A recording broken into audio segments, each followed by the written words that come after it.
Entreprise créée en 1985, Euramold est implantée à Bossé, près de Fougères. Avec pour mission principale la réalisation de moules pour l'injection plastique, les ateliers sont équipés d'une vingtaine de machines d'usinage de très haute précision. On part d'un bloc de ferraille que j'ai distribué sur une machine avec un plan. Et chaque opérateur et programmeur réalise la pièce. Et ensuite, ça s'en va de l'autre côté de l'atelier pour le montage. Si les moules sont conçus à partir de plans informatiques et les machines sont automatisées, les métiers de l'usinage ont connu une réelle évolution ces dernières années, ce qui a parfois bousculé les missions des employés. J'ai été pendant 13 ans sur une machine classique à manivelle.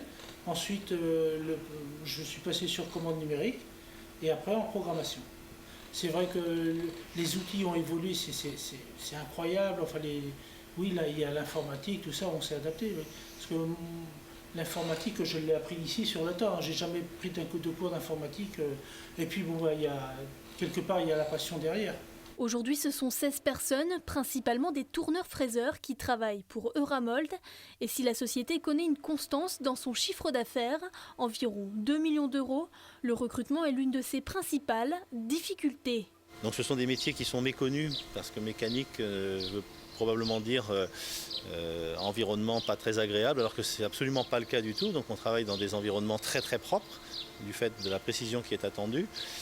Et avec également des ateliers qui sont chauffés l'hiver et climatisés l'été pour avoir une température stabilisée.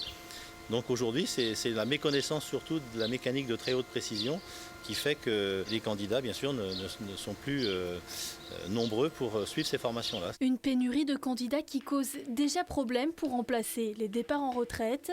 Selon une étude de la Fédération de métallurgie en Bretagne, d'ici 5 à 10 ans, il manquerait environ 250 techniciens de précision.